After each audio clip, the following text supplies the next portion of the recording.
So, I recently got to see the new Puss in Boots movie, and it was awesome. I really enjoyed it. The main antagonist, Death, absolutely stole the show. And I don't mean it metaphorically or rhetorically or poetically or theoretically or in any other fancy way. I'm gay. Straight up. And like mid-movie already, I just knew I had to make a Death build.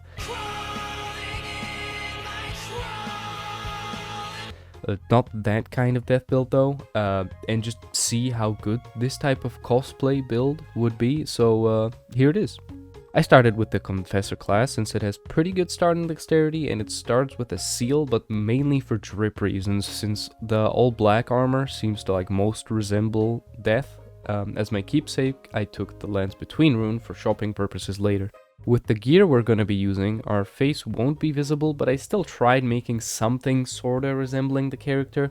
You could definitely play around with the face sliders more to get a more wolf-like shape, but I just couldn't be bothered. I mean, the resemblance is uncanny. I got clapped by the grafted scion as usual,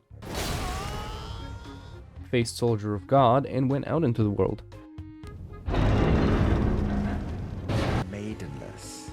After securing my means of transportation from the Queef Queen, I bequeath to you this ring. I set out to get the weapon I will be using for this run. I booked it for the Siofra River Well in the Mistwood, grabbing the wondrous physic on the way.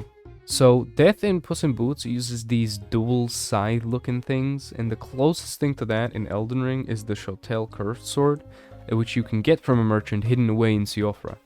The catch is you can only buy one in the entire game, so unless you are in New Game Plus and grabbed one the first time around, you can't get a second. Fortunately, you can just kindly ask a friend to pretty please drop you one in co-op. Okay, perfect.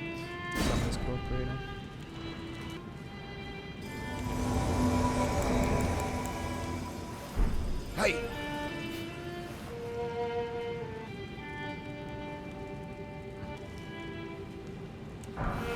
Just need the skills to pay the bills.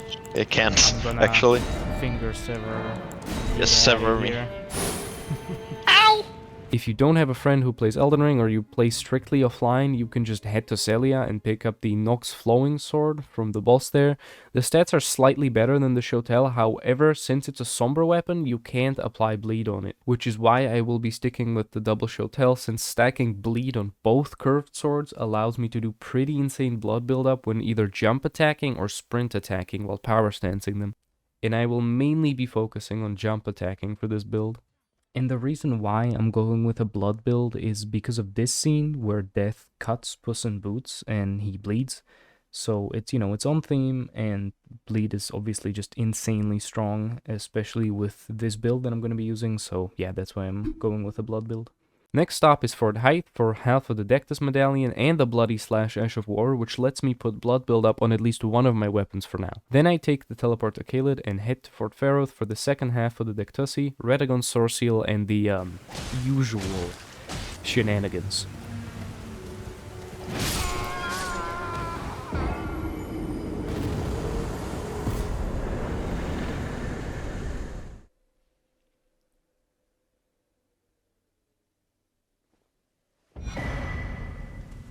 Now it's time to secure our mad drip, and fortunately we only have to fight one actual boss to get everything, and that's Loretta, so it's not really a big deal. I make the Stormveil skip and book it straight for Caria Manor, grabbing the Dexterity tier and the Academy key on the way. Say hi to EG and dodge all the Sky Swords. Now, if you're following along at home, just run past everything. It is not worth it, just trust me. Even at our relatively lower level, Loretta isn't much of a challenge, since she's just much more chill than other Elden Ring bosses. It just doesn't throw the same amount of bullshit at you. God, I love this fight so much. Like, if there's a Loretta simping competition, I am 100% winning. I mean, god damn, look at that package. They had to make her armor that wide just to fit all that ass in. I mean, I'm getting off topic. With Loretta out of the way, just nope past Hasdula to get the centerpiece of our cosplay. Pretty conveniently, we're right next to the Grand Lift of the Dectusi, and the rest of our gear is in the Altus Plateau. Head on up, I run left past the Lux ruins and left one more time, hugging the wall so that lame sex doesn't come eat my ass. Drop down to the lake, at the end of which is the Sage's Cave, where in one of the chests behind an illusory wall is the Raptor's Black Feathers chest piece. It's not an exact match, but there aren't many better besides maybe Fia's robe, which you can't get until much later in the game, and also the Raptor's Black Feathers boosts my jump attacks, which for this build is just amazing, so I'ma just stick with it. Back to the Altus Plateau side of Grace, and just follow the road leading north until you get to the Busted Bridge. Take the Sending Gate, and right in front of where it spits you out is the Battle Mage, who, unsurprisingly, drops the Battle Mage set. Which does give us the rest of what we need, which are the leg wraps and the arm wraps to complete the look. Now, to get to the bleed part of this build, we need the black wet blade to actually apply blood buildup to our sides without needing a blood type Ash of War. For this, we need to get to Nokron. One small obstacle in the way though. Yeah, you need to kill the King of Chance for Nokron to be accessible. I could just take the festival approach and spam NPC summons or some type of rot to cheese him, but I wanted to fight him with the full glory of this build, so I didn't want to do that. If only there was a way to... Yeah, you can apparently just wrong warp right in front of the Mimic fight. You can do this by going to the 4 belfries, taking the imbued sword key that's right in the chest at the top, then going to the Night Sky Unceasing Gate, which is right under the 4 belfry side of Grace, which will take you to Nokron, or at least the part with the Wonder and Crucible Knight. From there you want to fast travel to either the Castle World Tunnel, which is right in front of Margit's Arena, or the Round Table Hold, and Ultifor out of the game just as the loading bar gets full. It took me a few tries, but eventually I pulled it off. Mimic Tier, however, is a fight which I have no problem cheesing, so that's exactly what I did.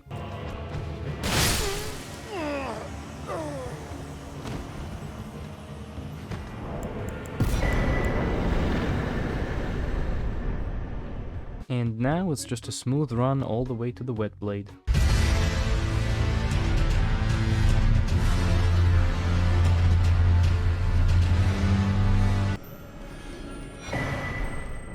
Which Ashes of War to apply to the sides is very much up to personal preference. I already had Bloodhound's Step from but that felt kinda lame, so I went with the next best thing, which actually complements our set quite nicely. Parry is also a decent option. You can see Death in the movie Parry a bunch of times, and the animation for it is cool as shit. I'm just really bad at the game, so the Ash I inevitably chose was Raptor's Mist. To get it, just get invaded in front of Patch's cave, then let Yura do all the work, then talk to him under the bridge nearby. Perhaps we will meet again, if fate permits. Next, you need to head to Rael'Karia, which is where the key we grabbed earlier comes in handy. Run north of the Grace, where you can find the red summon sign. It's your boy Yura fighting someone who looks suspiciously like us. Must be some kind of imposter. I'm sorry. We eject him and receive the Raptor's Mist, alongside the Smithing Stone 5 from Yura. What a thoughtful gift. Next on the list is to grab the Stamina Regen tier from a Stinky Avatar and Kaled, picking up the Dog Talisman on the way for even more Stamina Regen, which will be very useful since spamming jump attacks relentlessly tends to burn through your stamina pretty quick. Next up, it's time to fight Margit for another Talisman pouch and access to Stormveil. So here's how that went.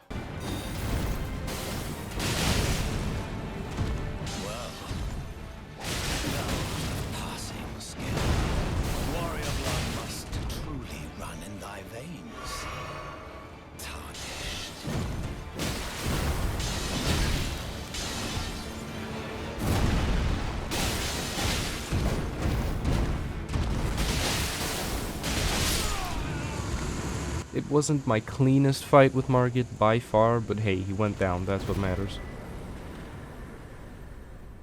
Now that I'm in Stormveil, I pick up the Claw Talisman, and the other talismans I want to be using are the Winged Sword Insignia, which you can get from this cave in Liurnia. You should eventually switch this for the Rotten Winged Sword Insignia from completing Millicent's questline, choosing to side with her at the end. The final talisman slot is pretty much a free slot.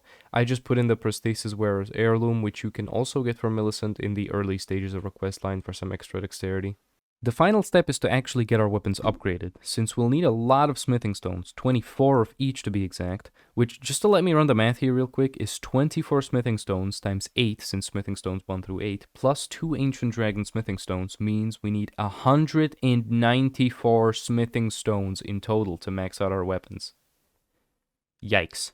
Well, first, you want to just milk the mines dry. You should also already have a smithing stone 1 from the anvil next to Kale and a smithing 5 from Yura. Anyways, in Limgrave, both the Limgrave and Morn Tunnel contain 9 ones. In Liurnia, the Rea Lucaria Crystal Tunnel contains 3 ones, 5 twos, and 8 threes. The Ruined Stream Precipice contains 3 threes, 12 fours, and 1 5. In Kaled, the Celia Crystal Tunnel has 8 fives and 5 sevens from defeating the Falling Star Beast at the end. Gale Tunnel has 7 fours. And I'll finish off with the Altus Plateau because I don't want this video to have an hour. So the Seal Tunnel has 5 fives and 3 sixes. The Altus Tunnel has 6 5, and the Old Altus Tunnel has the rest of the 5s you'll need. You can visit all these little gazebos in Liurnia for some 2s and 3s. You should also already have the Smithing Stone Bell Bearings 1 and 2 from Rea Lucaria Crystal Tunnel and the Seal Tunnel, which lets you buy the rest of the 1s, 2s, 3s, and 4s that you need. That's enough for both weapons to be plus 15 and 1 even plus 16. As far as the Ancient Dragon Stones are concerned, you can get one in the Halic Tree, where you should already be going for Milson's questline, and one from completing the Feli's questline. Alright. This took me like 20 takes to do, bro. But after all that setup, there's only one question left. Is the build any good? Well... So, on our list of demigods, Godric the Grafted is the first. We're already pretty over-leveled for this fight, so it really isn't anything difficult. I fuck up the dodge here on his first slam, but I managed to get the second one off with the Ash of War, which allows me to immediately do jump attack, which is really cool. I get hit with the whirlwind attack, but I mean, there's not much I could really do there, so I'm just looking for any damage windows. It only takes 2 jump attacks to get his phase transition to trigger. I just try to avoid the axe slam, because I'm pretty sure when he cuts his arm off and you're in the way, it still damages you.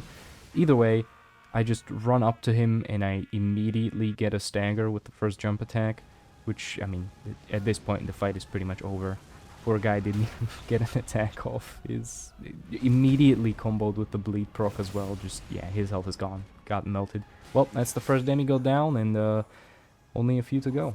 All that is golden, and one day we'll return together to our home, bathed in rays of gold.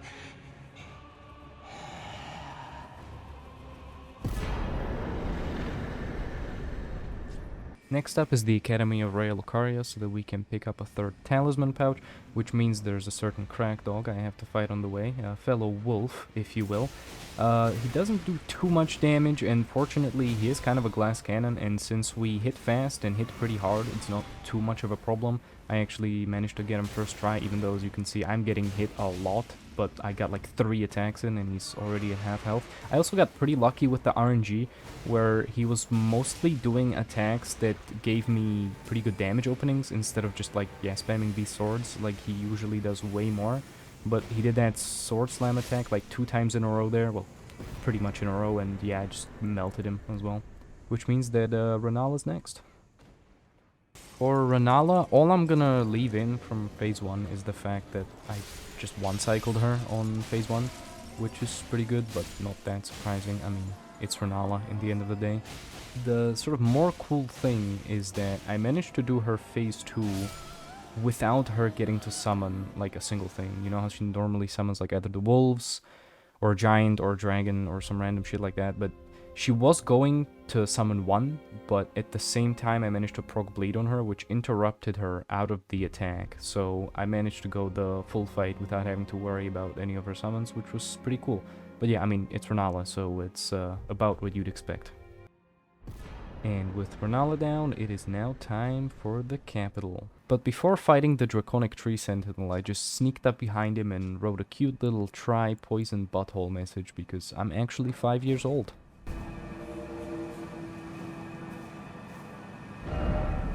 I'm not gonna show the whole fight with the Draconic Tree Sentinel because it just sort of drags out and this video is already getting too long as is.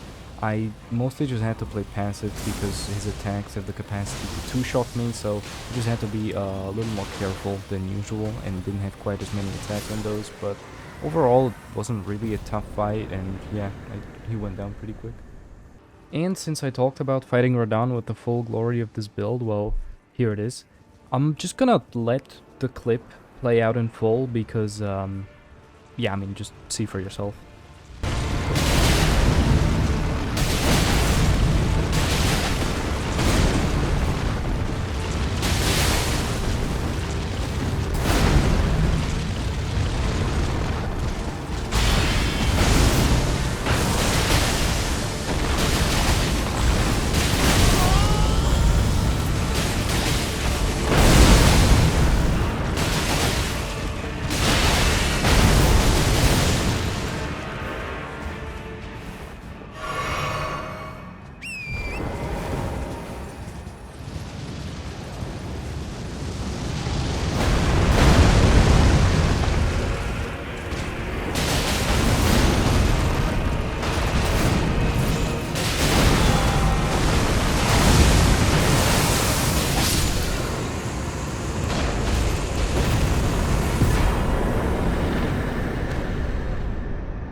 With that out of the way, it's time for Goldfree to get our last talisman pouch. It's not too bad, we can't bleed him since he's a ghost, but we do enough raw damage that it's still a pretty easy fight, and so yeah, on to Morgoth.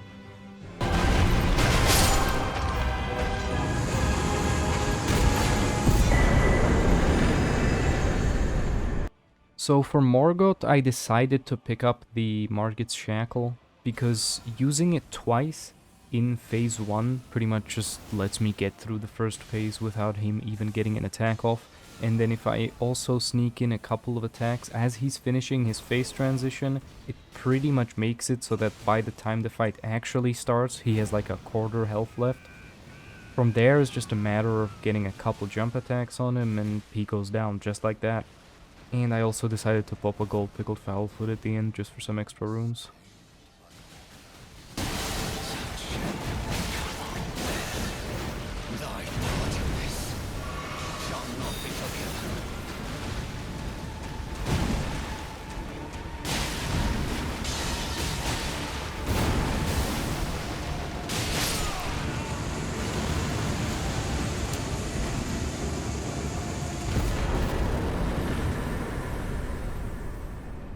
Next up was the Fire Giant, who was surprisingly easy. I just made sure to spam jump attacks on him, and I used Torrent to close the distance whenever he would roll away. I also used the Raptor's Mist to help me dodge some of the attacks, like his overhead slam, or like the weird thing where he sort of scoops and throws a bunch of snow at you, because I couldn't quite dodge that without using the Raptor's Mist, so it definitely helped. Also the fact that this build does blood damage definitely helped a lot to get his health bar nice and down to 0, because, I mean, Blade just doesn't care about how much health you have, right? It's a flat percentage. So, besides that, I didn't really do anything else this fight. I just stuck to his feet and spammed jump attacks, and then popped another gold foot at the end for some more runes. But yeah, Fire Giant down. Really out of... Really? Fine. Somehow fine. You guys will exit the squad when we're not planning.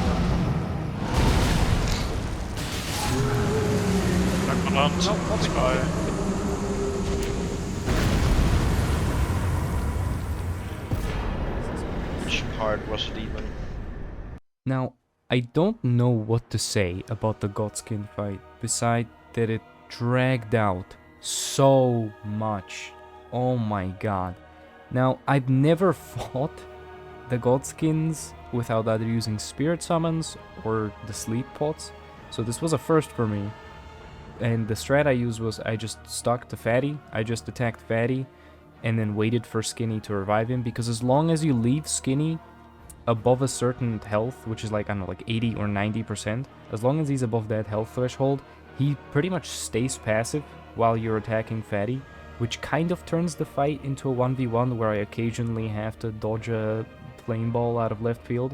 But other than that, it made it so it wasn't too bad, but it was just so... The fight is like over 7 minutes long. And it's just... I had to kill Fatty 3 times and then just finish off Skinny. It was... Yeah, it was exhausting, but I mean, I got him on like the 3rd try, so I guess I can't complain too much. But it just still... It was a chore.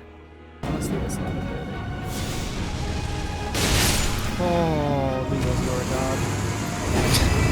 got it. Oh, that Got I the- need that bell bearing to inside my weapons. Hell yeah. Continuing on to Malekith, I quickly took care of the Draconic Tree Sentinel.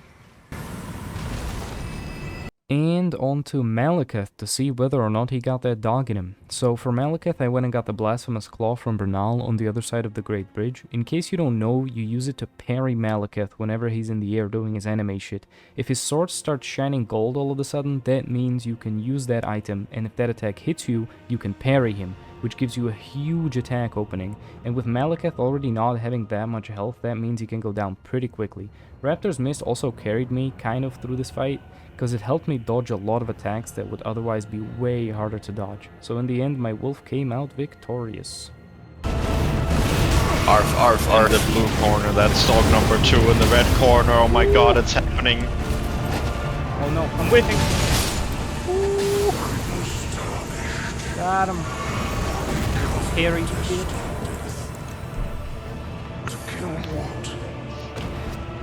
I You saw know I got that dog in me. Gideon was Hagermans. Now he's overwritten with my hacking. fuck. He's 1 health. I didn't realize. No. Not frustrating at all, as usual.